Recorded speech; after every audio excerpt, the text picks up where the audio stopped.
Bonjour à tous, j'espère que vous allez bien. J'aimerais vous parler aujourd'hui d'une série que j'aime particulièrement qui s'appelle The Sandman. C'est une série, qui est sur Netflix, dont la saison 2 vient à peine de sortir, mais cette, vidéo concernera la saison 1, que je suis en train de terminer. Donc The Sandman, c'est quoi? C'est l'histoire en fait, d'un dieu qui contrôle les rêves et qui pose plusieurs questions. Et si nos rêves avaient un royaume, et si son royaume avait un maître, bah, c'est l'univers de Sandman, qui nous plonge dans la méandre du sommeil, des cauchemars et de l'humanité. C'est une adaptation du comic culte de Neil Gaiman. Il est aussi accompagné de David S. Goyer et Alan Heinberg pour la série. C'est sorti en août 2022 sur Netflix avec 11 épisodes.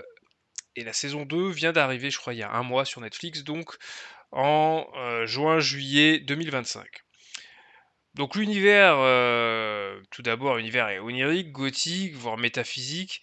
Chaque épisode explore des concepts profonds, le rêve, la mort, le désir, la solitude, avec une direction artistique magnifique, hein, des décors somptueux, des costumes élégants, une ambiance visuelle immersive.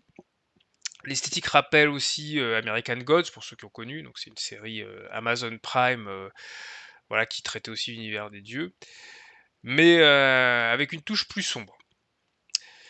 Pour les personnages et le casting, bah, on retrouve Tom Sturridge qui incarne, Morpheus, le maître des rêves, qui a vraiment, une voix grave, une posture rigide et un regard assez hanté, qui colle très bien, au personnage.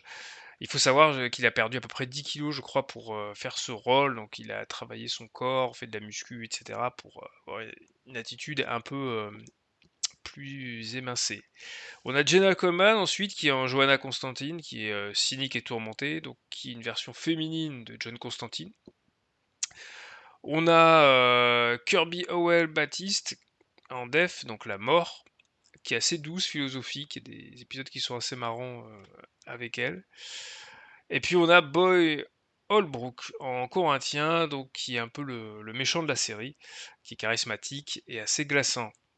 Il y a beaucoup de ce personnages secondaires, parfois peut-être un peu trop, mais on y reviendra dans les aspects négatifs, ce qui dilue, hein, l'impact émotionnel. La narration, elle, bah, elle est divisée en 2 arcs. Il y a deux arcs principaux. Il y a la quête de monsieur enfin de Dream pour récupérer ses artefacts et puis il y a l'histoire de Rose Walker, pour la maison des poupées.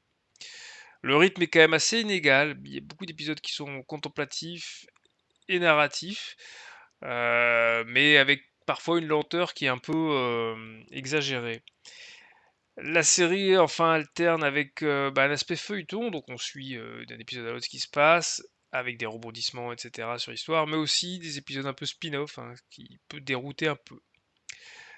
Dans les thèmes et la symbolique, bah, on va parler de la fragilité humaine, du pouvoir du rêve, mais aussi on va parler un peu du questionnement du maître des rêves, qui est en quête de sens, qui est confronté à ses propres limites.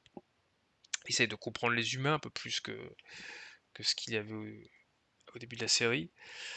Et puis on va s'interroger, hein, qu'est-ce qu'on est sur nos rêves? Est-ce qu'on peut changer notre nature? Il y a des épisodes qui le montrent très bien. Enfin, il y a un épisode qui est assez intéressant avec Hope Gatlin qui explore l'immortalité, même si l'épisode pour moi est un peu court. J'aurais préféré que ce soit peut-être sur 2 épisodes, parce qu'en 45 minutes, c'est, je pense, un peu rushé. Dans les points forts, bah, on a un univers riche et original, un casting solide, hein, vraiment, une fidélité aux comics, une esthétique soignée, puis des épisodes marquants et émouvants, hein, notamment épisode sur l'immortalité. Dans les points faibles, on a un rythme assez inégal, quelques épisodes qui ont des lenteurs, des dialogues parfois un peu hasardeux, beaucoup de personnages secondaires. Ce qui est dommage, c'est que certains sont vraiment intéressants, donc on aimerait les creuser plus rapidement, mais c'est pas forcément le cas. Et on a des effets spéciaux qui sont parfois un peu inégaux. Même si, voilà, il y a quand même un aspect somptueux qui, moi, m'a fait rentrer dans la série. Donc voilà, Sandman, ce n'est pas une série si facile que ça. Elle vous demandera un peu de temps et de patience pour vraiment comprendre ce qui s'y passe et puis voilà, comprend les différents personnages et les mécanismes. Mais en retour, il y a une poésie, une introspection philosophique qui est intéressante et qui fait un peu «revivre» entre guillemets, les séries, intellectuelles entre gros guillemets sur Netflix. Donc c'est plutôt une série adulte.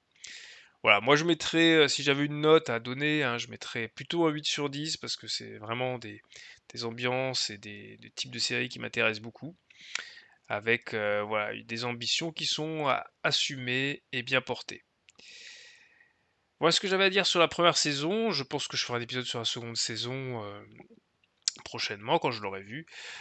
En attendant, bah, n'hésitez pas à liker la vidéo si elle vous a plu, à vous abonner si vous voulez d'autres vidéos de ce style et à commenter aussi. Voilà, tout ça fait grossir la chaîne et permet, de plus facilement parler avec vous. Merci à tous, au revoir.